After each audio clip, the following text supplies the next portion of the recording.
Okay. I did the introduction while you were gone. The only thing I didn't mention is Kevin recently published a book, Turning Data into Wisdom. And so he's here tonight to share some wisdom.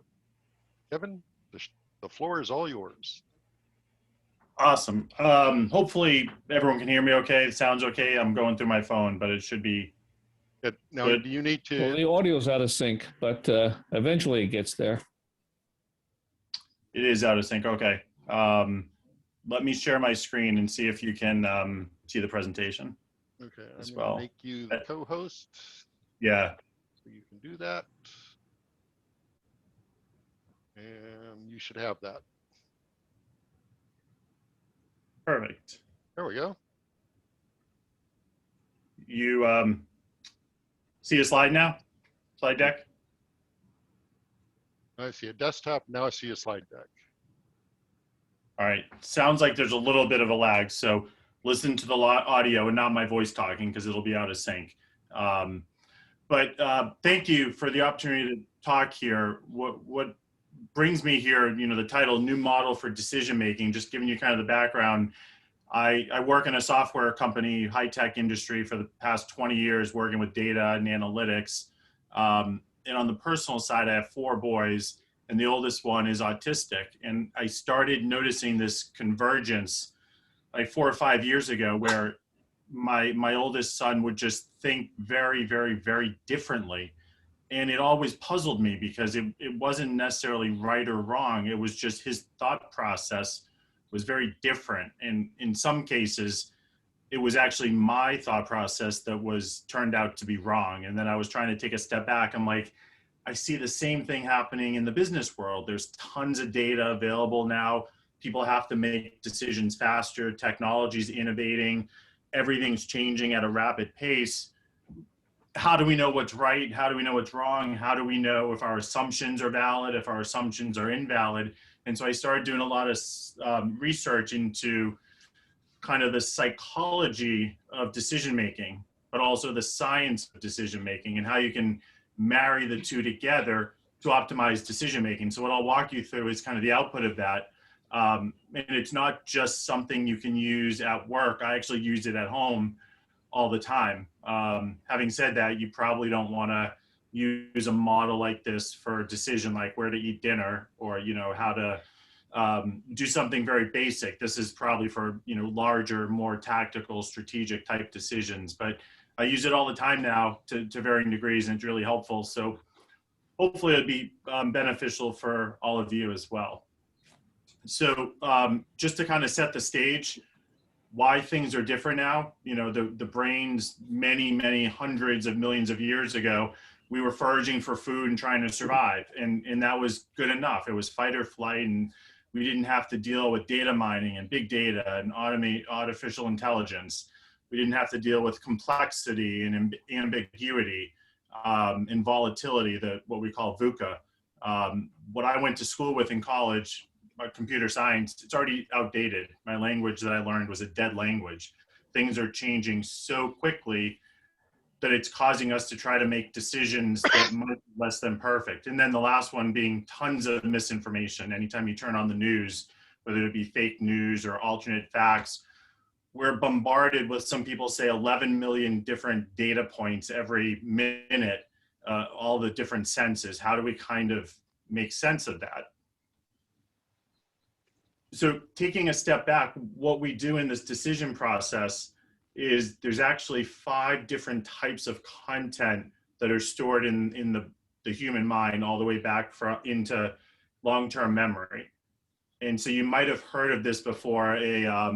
Organizational theorist, Russell Ackoff, who does a lot on systems thinking, organized this concept called the DIKW pyramid, which stands for data, information, knowledge, understanding, and wisdom.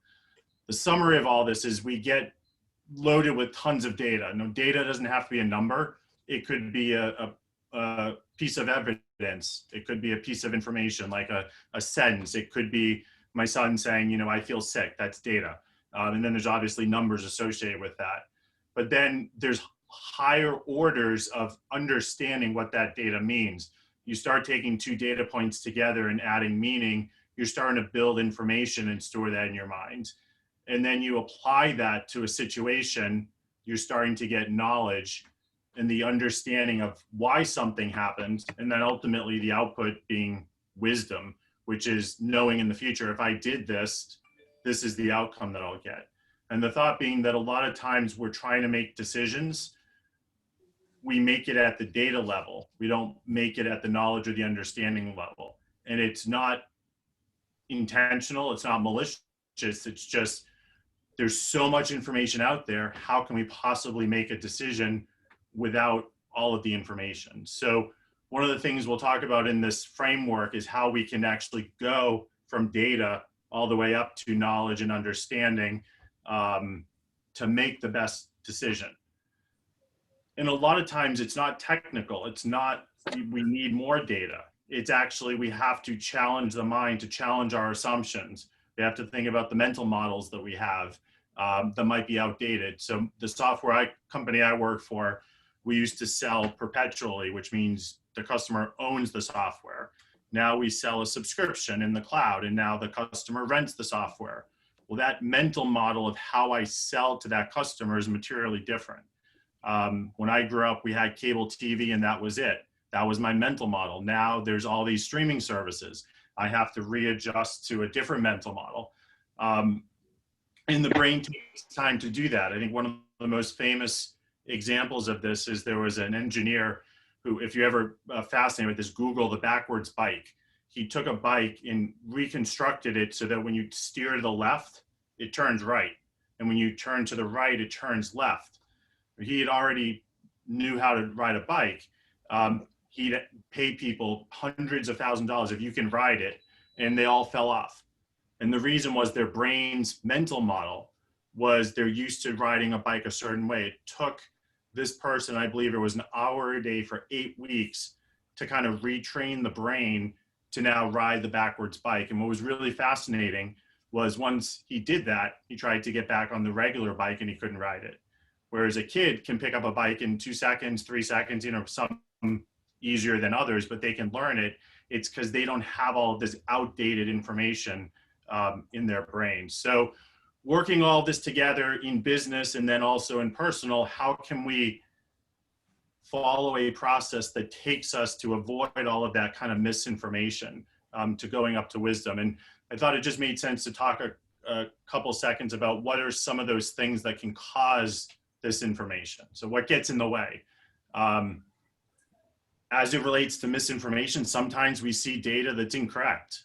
Everything's on the internet now. We have to trust the source. Is it not trusted? Sometimes we see a data point, the number 12. What does that mean? Is it good? Is it bad? Is it related to what? So sometimes we just see the data and we don't understand the context. Sometimes people will try to aggregate that and build some visualizations and maybe put some analytics into that. You see them a lot on the news channels where they'll show visualizations that are designed to mislead people, but they're not really showing you what they're portraying to show you. Many times the process breaks because we all have a bias. We all have an implicit bias or a cognitive bias. The one that I see every day in work is one called confirmation bias. We see a data point, it validates our opinion. And again, a data point doesn't have to be a number, like a sales number. It could just be a sentiment. It could be evidence. It could be someone saying something. We could say, hey, you know, I know that. Just a funny story. So when I was growing up, my neighbor, the kid next door had red hair. He was a troublemaker. And so I didn't know about this, but I've always said when I saw redheads, they're troublemakers. That's implicit bias. Then my fourth kid actually came out with flaming red hair, really nice kid. And I realized that, you know, that's one of the things we have. I thought I closed. Just doing a quick sound check. You can still hear me, right? We can hear you. PWC, can you mute yourself, bud? Okay, I wasn't sure if someone was asking a question or something. So that's, we all have bias. We could talk hours about this, but this is the main part of the framework is how do you become aware that you have bias? I gave a couple examples there. There's hundreds. How do we figure out that our mental models, how the brain is thinking about the decision, are outdated or not? How do we challenge our assumptions? Many times in business and in life, we have the right data, but we have an invalid assumption that we don't bring to light.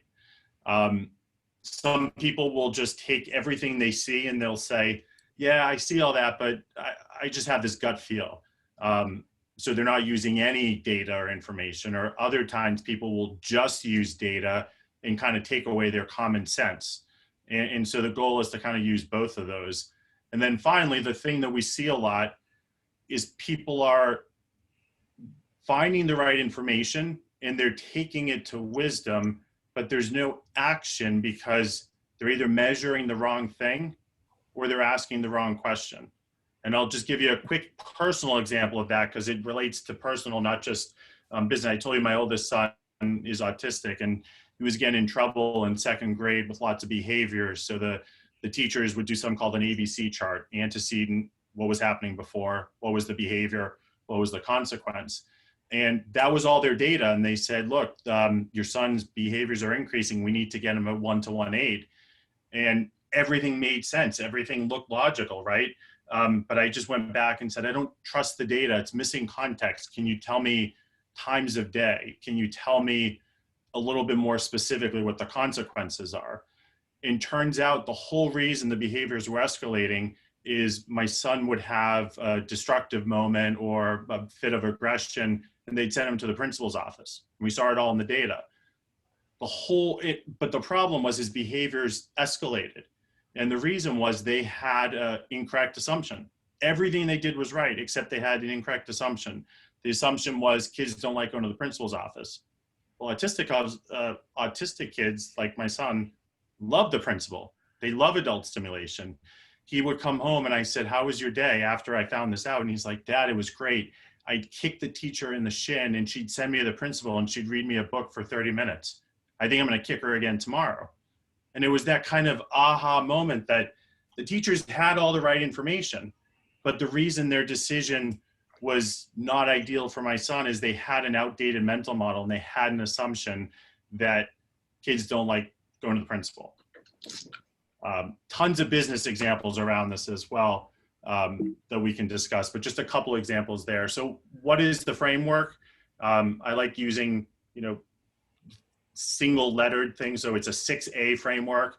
I'm just going to build the slide and I'll walk through it. So asking, it's really important to ask a very specific question, just like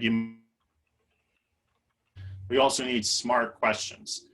They can't be business questions that are generic, like how is the sales trends? No, it's going to be very specific. So we go through a whole process in here of making that's where it breaks. Whether that be aggregating it. So in my ABC chart, I aggregated it and I could see that many of his behaviors happened in unstructured times. That would be something I do in the analyze phase, like right after lunch or during recess. It's the apply phase where you actually then go in and apply a lot of what we're talking about. Are you aware of your biases? What are your assumptions? Bring them to light. What are your mental models about this? Integrate this with everything that you know already in your brain stored there from your heuristics. And then we go into announcing the decision. There's a whole section on announcing it the right way to get at the stakeholders' emotions and actually have it resonate with them. One of the biggest fatal flaws in business is you come up with that aha moment and you fail to communicate it to your stakeholders so they don't act on it, either through a change. And then finally, you're going to assess the outcome and learn from it. So that's the high level process. There's a 12-step process basically you can follow. And information behind all of these, but I'm not going to read the slide word for for word, but it just shows you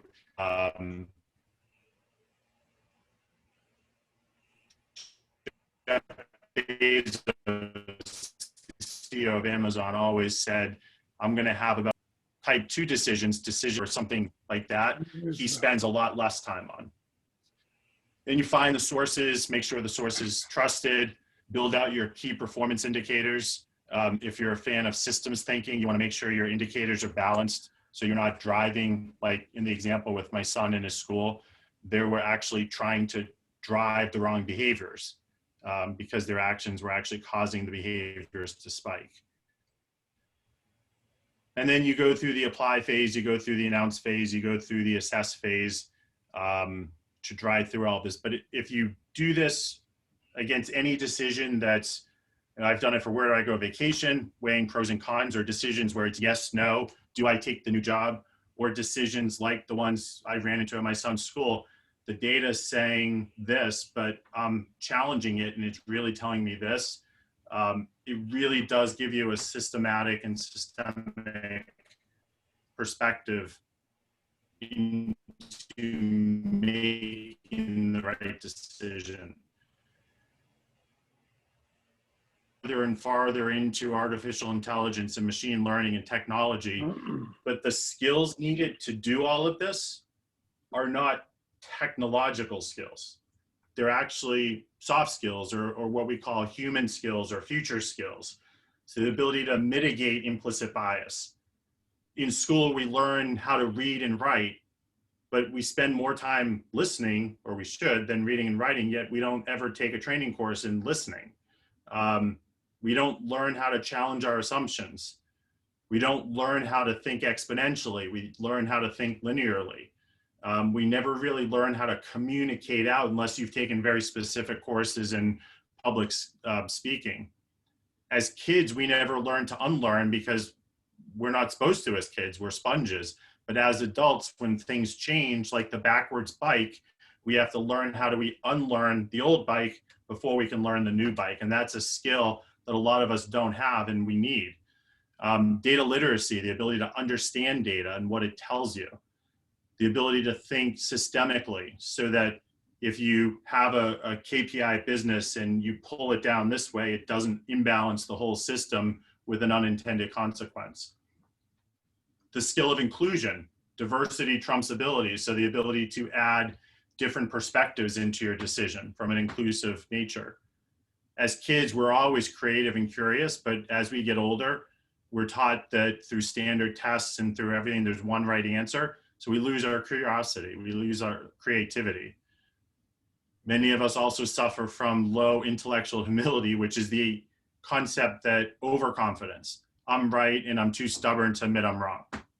And then since the world's changing so much and we're gonna make mistakes, we all need to be resilient. So a lot of the research revolved around what's that framework, how can we use it in business and in life?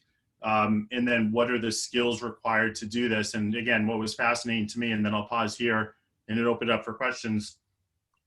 There's nothing here that's too technical. These are all soft skills that many of them we stopped learning or never learned as kids. That was my aha moment, is those are really important in today's world to make decisions. So I'll just pause there before rambling on a few other slides and see if anyone has any questions.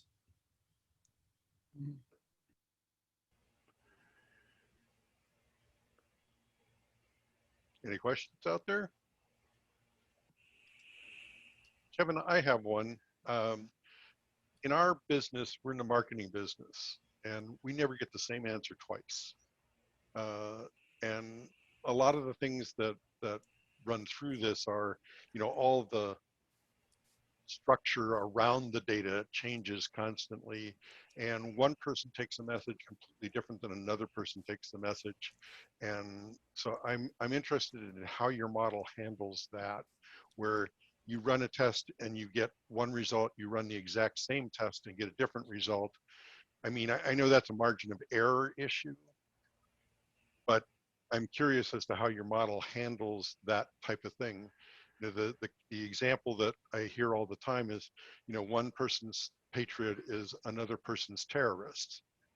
It's data is a perspective as well as a, well, I don't like to use the word fact, but they're clues as opposed to,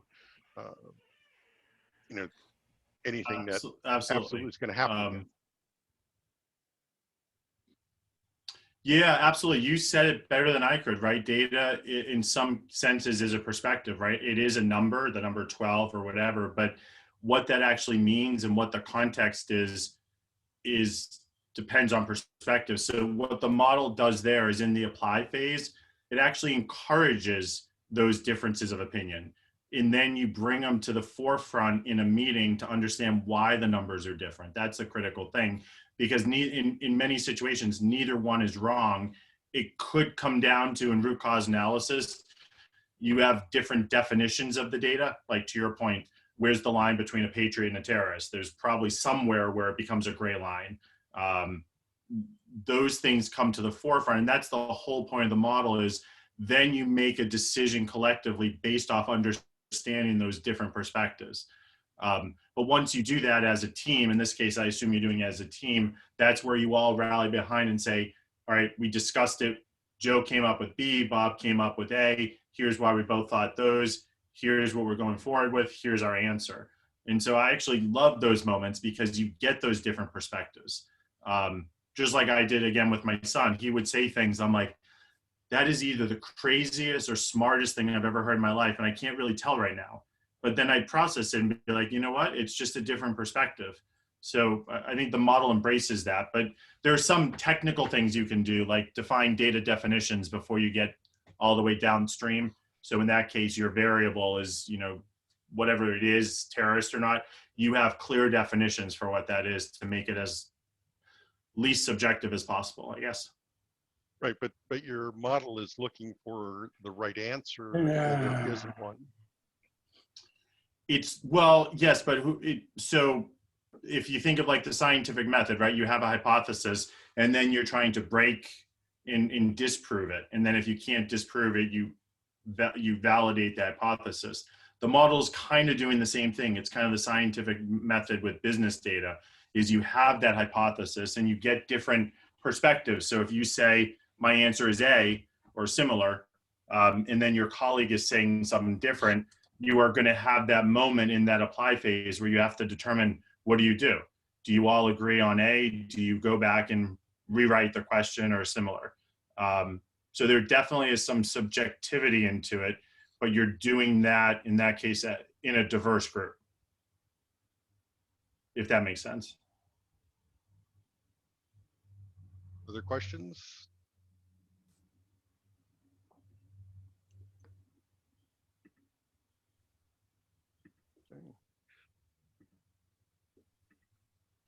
Kevin, did you have more you wanted to go through?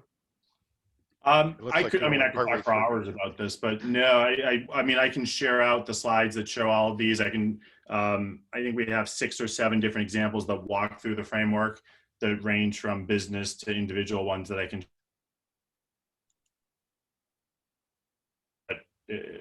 Happy to do anything else unless there are any other questions. I can go into more of the skills in more detail or similar.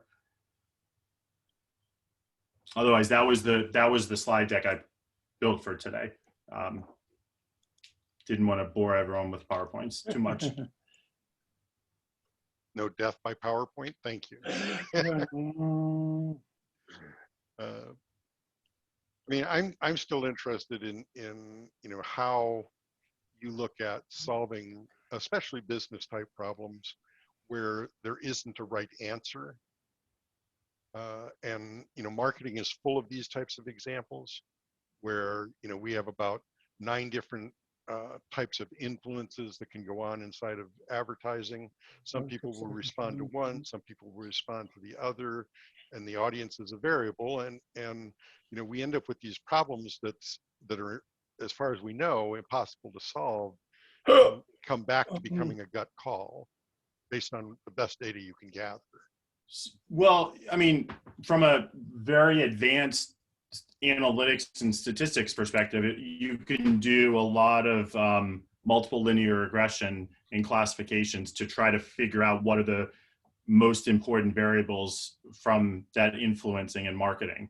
And so there's a bunch of statistical algorithms that you could use to drive that kind of correlation. But then again, that's all statistics is you're testing out a hypothesis. So you had mentioned margin of error.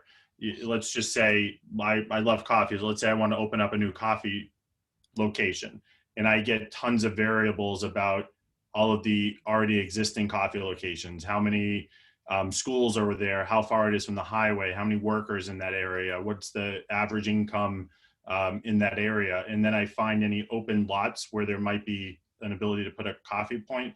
My goal is the same as yours, is what's the optimum place to put it? And there's hundreds of different variables. Those are things you wouldn't do manually. You'd throw that into a statistical package like SAS or R or Python to figure out what are the most important variables. But to your point, the variables for that question might change month over month.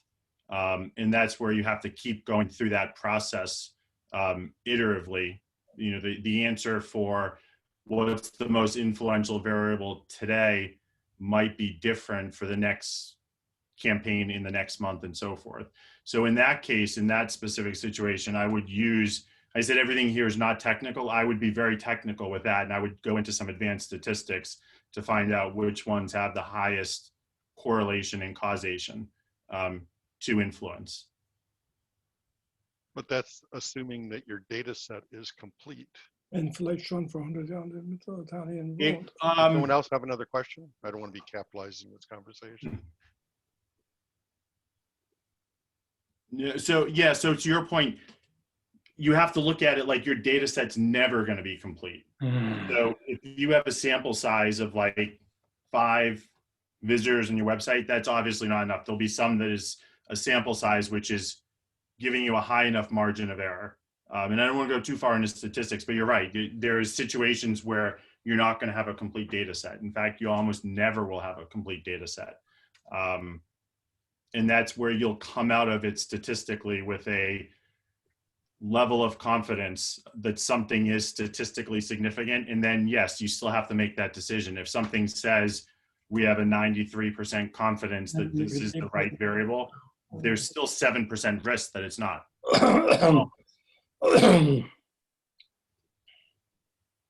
I don't know if that answered it or not, but you're right. There's never 100% certainty, especially when you don't have all the data. I have a question. Thank you for the presentation. I'm just curious, have you been thinking about some of the concerns people have with data security, data privacy, and how that, might be fit into the model that you presented? Yes, good question. Data security, data privacy, and also data ethics are the 3 big ones that kind of fall in that bucket. So in that acquire phase, there's a couple sections under the question of sourcing the data where you want to make sure that you're following GDPR if you have customer data.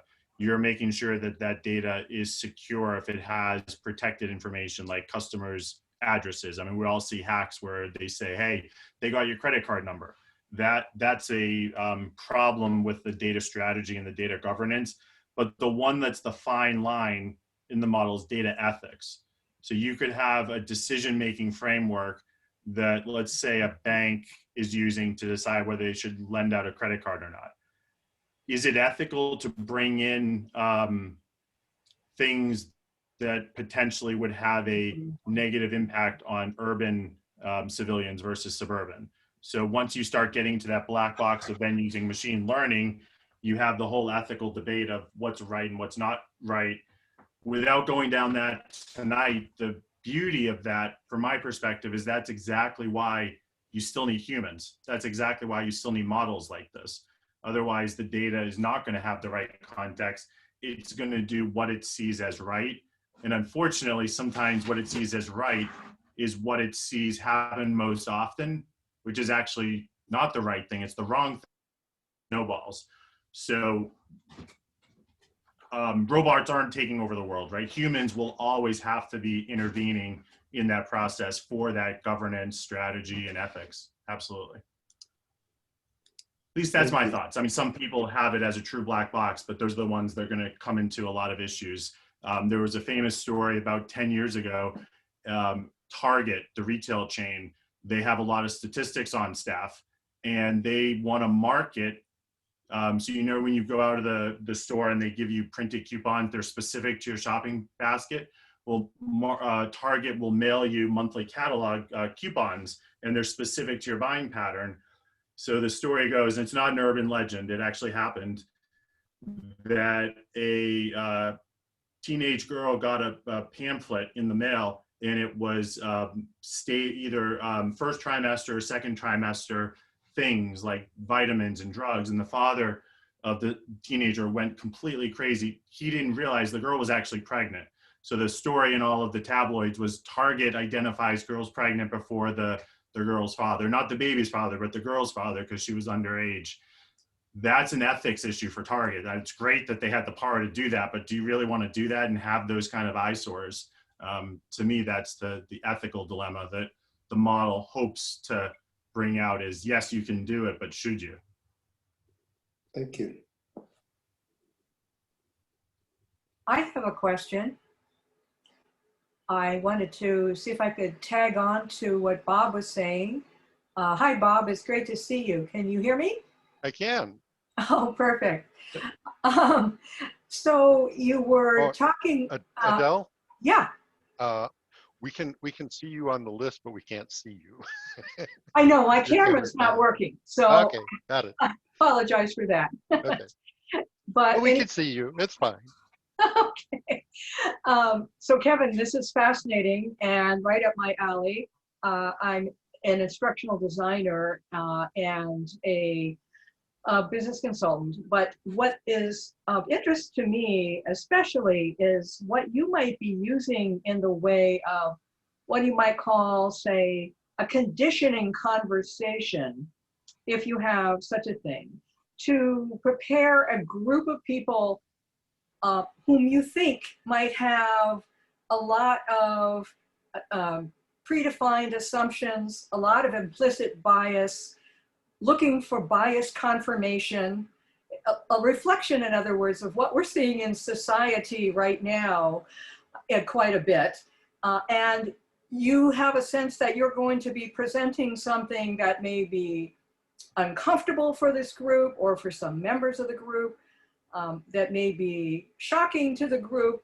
They may or may not have the intellectual humility, per your list, to question their own assumptions. And so I'm wondering if you have a kind of conversational lead-in, a prelude to deliver that kind of messaging. It's a fascinating question, right? Because you ask most people, they realize that everyone has bias, but they don't think it applies to them. So the biggest challenge I have when I do this at my work, and we're making very strategic decisions, $1 million decisions, is those people without the intellectual humility and those people who are not challenged their assumptions. So the thing that I try to do is make it less personable to them. Ideally, we've already been through training at the organization that says, hey, everyone has bias. It is bias. In fact, there's a couple famous test questions you can do. And I'll send a few links out where you can just validate people. You even tell them, hey, you're going to get it wrong. Watch out for bias. They do the test and they still get it wrong. They can't help it. It's the way the brain works. So I found that's the best way to soften them, is not doing that right before you say, hey, and then with your review over there, by the way, you had 10 different assumptions that were not right. I like to soften it by giving them that awareness training much, much, much earlier. Other times, if they haven't made the decision yet, you still have the ability to do things like play devil's advocate, or always tell them when you're making a decision, always come up with 2 choices, because then their brain isn't just focused on finding info for that one choice. The brain is then focused on finding information for multiple choices. Doesn't mean they won't have bias, but it means they're already openly, actively thinking about alternatives. And then the best thing we've done for assumptions is we are explicit. The ones that are implicit, I just have them go through a process using something like the 5 whys until they get to that root cause of why that assumption is there. And we give them tons of examples of how to do that. There's one model we use called the Ladder of Inference, which takes you all the way down to find where that assumption is in how you can break it. And that's been a lifesaver for me when someone was heated because I told them they were wrong because, or their decision was flawed because they had too many assumptions.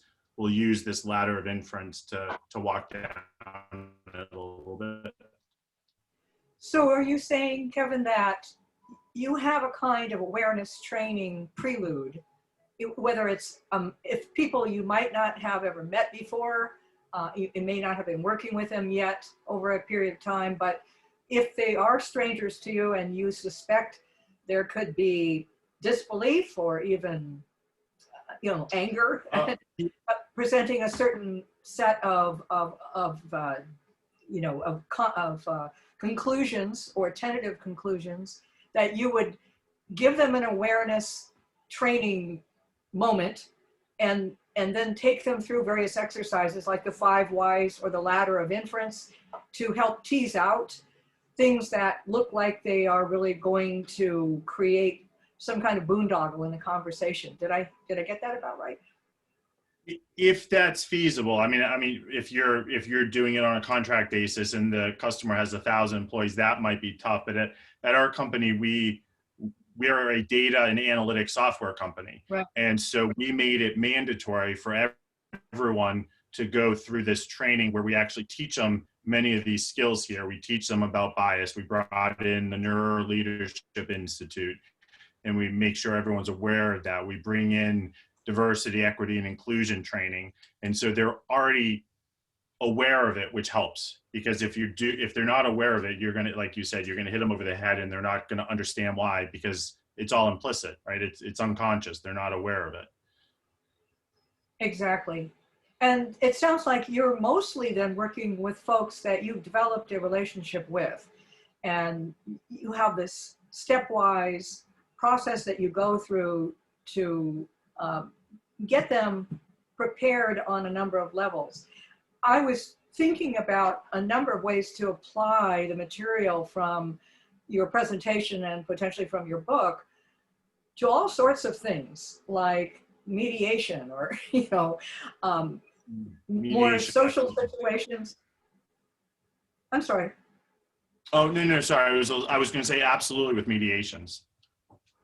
Yeah, where it's not as technical. You're not necessarily presenting something in which you've come in with a foregone conclusion or a foregone tentative conclusion that you want to present or help people understand or parse and tease apart, but rather something where people have to discover what makes sense based on a dynamic in that conversation and have to sort out what the events were, what the facts are, and then lead into something that may approach a shared understanding of what happened and maybe get to a place where they can achieve some kind of closure or compromise or apology or what have you. So that seems like Yes. a great place to use this. Absolutely. And one thing that you said, one important thing, that's shared understanding. So there's a difference between dialogue and discussion, and not just mine, but other people's thoughts are discussion. We all have our own point of view, and our goal is to make sure everyone else agrees with us. Whereas dialogue, you suspend all of that and it becomes shared understanding. So going to that mediation type approach with things like this, you baseline everyone to have a really good facilitator that does dialogue versus discussion, and then it does come out positive. But there are some situations, like the example I gave with my son, all it took in the meeting was, why do you think he doesn't like going to the principal's? And they were like, you could see their brains going, and you could see that, oh crap moment where like, that was an assumption. And in fact, he loves it. Or there are sometimes we go in a meeting and someone will say, Kevin, your sales numbers are down. And I'm like, yes, they're down. But you're looking at this data set over here. They're actually not down. We're just discounting so much that my revenue's down. Discounting because this other group told us to. So I'm like, you have confirmation. So if you can call it out, it's a lot easier for them. They can see it, but sometimes it's hard for us to, you have to really know the data in that case to be able to call it out. Thank you. That's really, really interesting. Kevin, I have a question. Hi, this is Lewis, and I worked with the Qlik platform quite a bit in the last year, so it's Oh, nice. good to hear the other side of it. And so one thing I definitely have been working on is the active listening, because I think a lot of people in corporate are, you'll hear something that triggers something and you're like, before he moves on, I want to jump in, and I'm really working hard to not do that. So I think everything you've said has been great. And I think the questions that have been added, one thing that I'm seeing though in the corporate volume is just a ton of data and a ton of correlations, and then a ton of I guess just trends that pop up, and I just always feel like I can't jump on them quick enough or in real time, because I think a lot of what happens as an analyst is you're kind of reporting, like given a report card, and I'd like to move into more of that proactive type of feedback, and it was a good question that we just had, because it is trying to sell someone mid campaign, for example. This is what I'm noticing, and so I guess the question that I have is how do you kind of formulate like what you need to focus on without having that bias, right? So it's like, oh, I know that I feel like Google ads versus Facebook ads versus LinkedIn ads, I'm gonna have a preference. I'm gonna just kind of try and see if the numbers work in the way I think it's gonna perform, and not do that because there's also onboarding that's happening, and there's numbers to look here. So what I'm trying to figure out is, when do you know, like, do you just go for the most impactful stuff and try and find correlations there, or do you dig for nuggets after the fact, or that's a smaller but maybe a bigger aha, like in your son's example? Like, to me, that's It's a good question. So like my philosophy is, even though you're doing a report card, it's past tense, it's what's happened. It's still incredibly valuable because it gives you insights into what to do next in real time.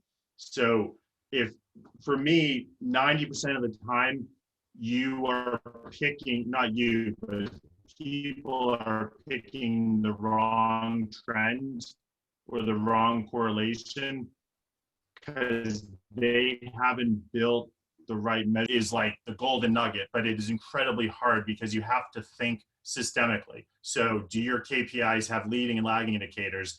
What are those leading indicators that are the true correlations driving the lagging indicators? And a lot of times you can figure those out, but but people don't understand the unintended consequences. So there's this famous, personal, non-business example, there's famous example of a indicator causing an unintended consequence in a system is in India. Hundreds of years ago, they had a cobra problem. So they put out a cobra bounty, and they said, we're going to give you 500 whatever or 50 whatever for every cobra you bring in. Their KPIs they were tracking, which is the more they bring in, they're fixing the problem, right? That was their measurement framework, but they didn't review it. In hindsight, what happened is people started building cobra farms, mass producing cobras, and then turning them in. So at the end of the day, more cobras are in the street. It had that unintended consequence.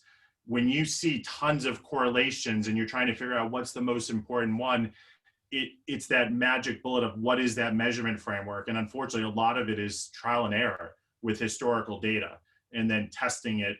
And there are tools that will do that so that you don't have to number crunch all of that stuff. But what really, on this page here, what really helps is systems thinking. Because to your point, that's what's telling you what the correlation is between those two things. And there is no magic bullet. A lot of it is just trial and error, brute force, failing 100 times and figuring it out that 101st time. okay. That makes sense. So thank you. To build on what you're saying there, Kevin, I'm totally agreed.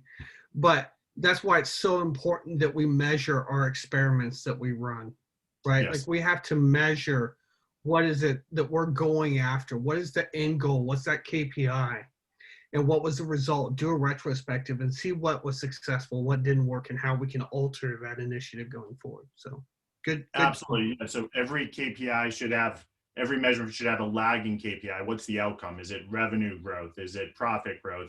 And then you should have a series of leading indicators that are the numbers that will drive that, almost like an early warning radar system. But you can't do that until, to your point, Jim, you have the outcome, which is that lagging indicator. Once you have that, it becomes gold, but it does take time to get that. Okay. Yeah. And I think that's what we ended up doing. And kind of, I don't think I've given my background. This is my first time to this group. I just moved to SLO County, but I work for Zion's Bank Corp as an analyst in the digital marketing group. So, you know, the PPP loans that we had done, for example, there was just a lot of data. And then, like I said, with ClickSense, trying to stitch it across your internal and your third party, you know, digital ads. And it literally took me weeks to just try and figure out like what is happening. And, you know, you start seeing all this stuff tail off. And I'm like, oh, I should have stopped, you know, the weekend advertising, for example, because it just would tank every weekend. And people aren't working on the weekends and looking for PPP loans as often, you know, things like that. So, you know, that's kind of, I guess, the background that I'm trying to get is like, how could we have done that a little bit faster, I guess, because it is, you're constantly looking backwards and you're trying to move forward at the same time. So I think it makes sense. Yeah, I would just say, you know, don't change anything else, but the next time, think about assumptions and any bias you might have. Maybe come up with was there, what 2 reasons could have caused this? You might get to the conclusion faster. Yeah, I never look for 2. That's a good one. Thank you both, Jim and Kevin. Mm-hmm. Kevin, I have one example that I'd like to throw at you just to see how you respond to it, if nothing else. One of the things that we measure is a bounce rate. You go to you go through an ad, or you go through whatever your source is, and you hit the website, and a person sees one page and leaves, and advertisers consider that to be bad traffic. That's a negative indicator to a lot of people. And yet, when we trace that all the way through, we find that some percentage of that, they land on the page, they pick up the phone, they call the company, and it's a home run.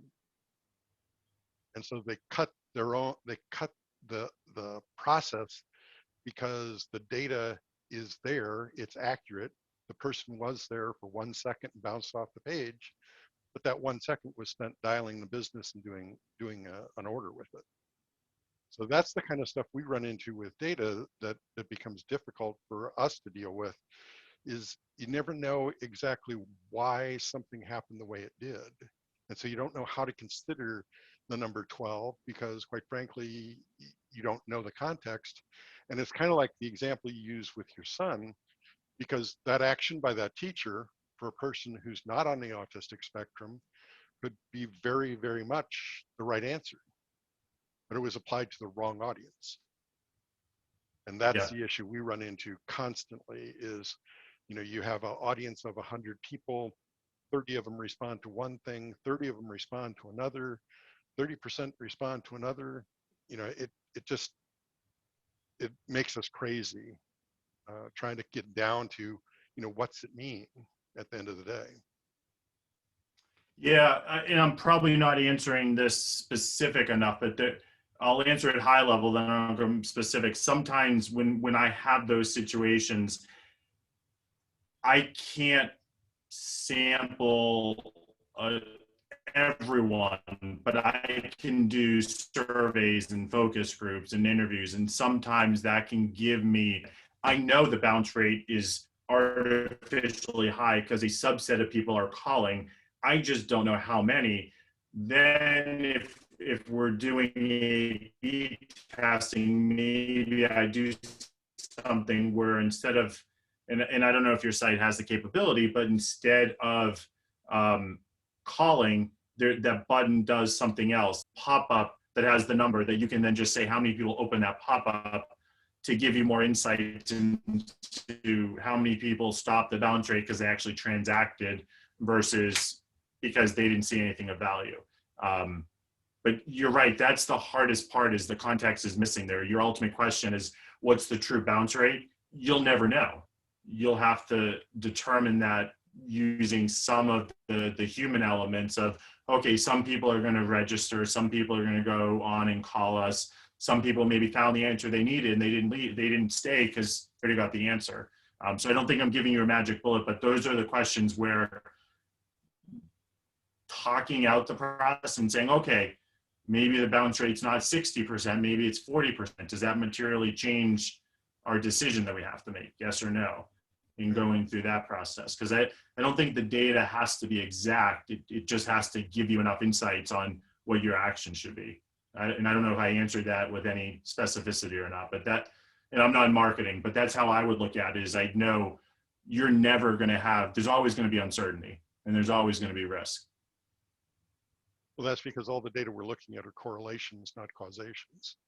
Yes, exactly. So anyway, we're running very close to out of time.